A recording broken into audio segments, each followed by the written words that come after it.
చూడండి 1997లో 194 కంపెనీలు ఉన్నాయి హైదరాబాద్. అది 2023 వరకు 1500 కంపెనీలు అయినాయి. మధ్యలో 2013లో కొంత వచ్చాయి, కాదనేది లేదు. కానీ ఈ 6-7 సంవత్సరాల్లో స్టార్టప్లు ఈ దేశంలో అత్యంత ఎక్కువగా వచ్చిన చరిత్ర తెలంగాణలో ఉంది. ఎన్నయ్యా? 2016లో 400 వచ్చాయి.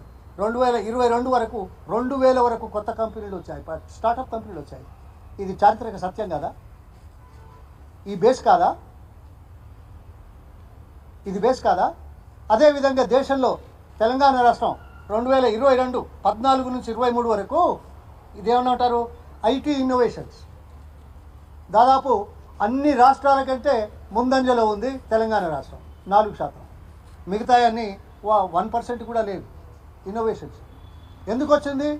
అటువంటి వాతావరణం కల్పించబడ్డది కాబట్టి, అటువంటి లక్ష్యం ఉంది కాబట్టి, అటువంటి జాగ్రాఫికల్ లొకేషన్ ఉంది కాబట్టి, అటువంటి నాయకులు ఉత్సాహం చూపించారు కాబట్టి, అటువంటి నాయకులు పనిచేశారు కాబట్టి ఈ రకంగా వచ్చింది అనేది ఒక సత్యం అయితే, మీరు రాగానే వచ్చిందని చెప్పుకుంటే ఆహా చాలా సంతోషం.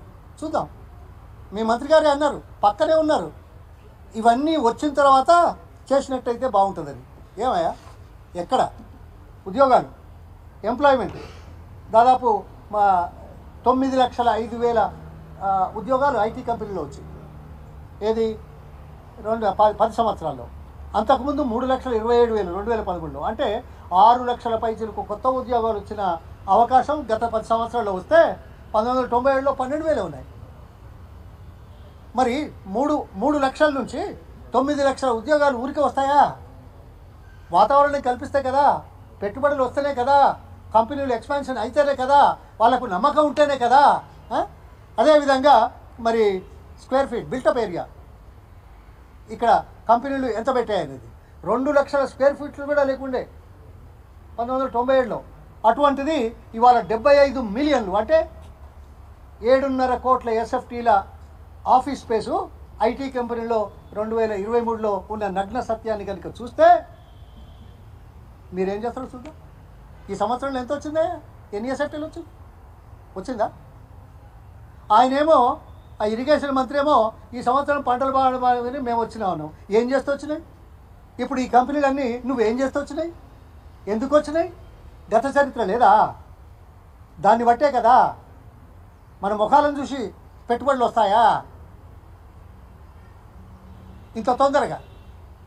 అందుకోసం ఇది చాలా దురదృష్టం ఈ రకంగా ప్రచారం చేసుకోవడం. ప్రచార యావే తప్ప ఇది లేదు అనేది నగ్న సత్యం. చర్చకు ఎన్నడైనా ఎప్పుడైనా ఎక్కడైనా మేము సిద్ధం. ఓకే, తీసుకురండి, వద్దంటలేదు. కానీ ఇలా గొప్పలు చెప్పుకోవడం, బాతాలు మాట్లాడడం, వైరుధ్యాలు మంత్రిమండలిలోనే ఉండడం, లక్ష్యాలు మంత్రిమండలిలోనే విభిన్నంగా ఉండడం నేను ఎప్పుడు ఎక్కడా చూడలేదు. ఏ దురదృష్టం. ఇక అంతకంటే నన్ను ఏం మాట్లాడమంటాం?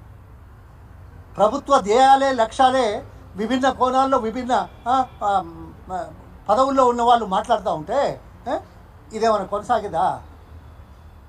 అందుకోసం మేము ఆహ్వానిస్తున్నాము పెట్టుబడులు, కాదనేది లేదు. కానీ దాంట్లో ఉన్న నగ్న సత్యాలు మాకు తెలుసు.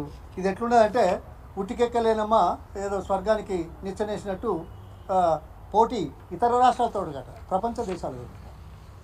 ప్రపంచ దేశాలతో పోటీ పడతావా రేవంత్? అవునా? మంచిదే, కాదంటావా? మహారాష్ట్రతో బడి మొదలు. మహారాష్ట్రలో 18 లక్షల కోట్లు ఎట్లా వచ్చినాయి? ఇక్కడ 1,79,000 కోట్ల ఎందుకు వచ్చింది? ఏం మాట్లాడతావు? ఇంకా ఏదో స్కిల్ డెవలప్మెంట్ యూనివర్సిటీ పెడుతున్నారు. నేను ఒక మాట, ఇది సర్కాస్టిక్, వాస్తవంగా. ఓకే, మంచిదే, అవకాశాలు కల్పిస్తాం, స్కిల్ని డెవలప్ చేస్తాం. కానీ నీవు ఈ స్థాయిలో రాకుండా ఉండడానికి, చదువుకోకుండా ఉండడానికి, విజ్ఞానం లేకుండా ఉండడానికి ఏ ప్రభుత్వం అయినా అడ్డుపెట్టిందా నిన్ను? ఏ ప్రభుత్వాలు ఎప్పుడు అడ్డుపెట్టలే. ఈ రాష్ట్రంలో దేశంలో ఎక్కడా లేని విధంగా పేద బడుగు వర్గాలకు గురుకులాల విషయంలో చూసినట్టయితే అవకాశం కల్పించడానికి చేసిన ప్రయత్నాలు మరే రాష్ట్రంలోనూ లేవు. మాకు 1960లో 70లో అడ్డుపెట్టిందా? మేము కూడా పోయినాం, మేము కూడా చదువుకున్నాం, మేము కూడా అమెరికా దాకా పోయిచ్చినాం. అడ్డుపెట్టినారు. మరి రేవంత్ రెడ్డికి అడ్డుపెట్టినాం. అందుకే ఆ భాష, ఆ మాట, ఆ తీరు, ఆ లక్షణం ప్రజలు గమనిస్తున్నారు.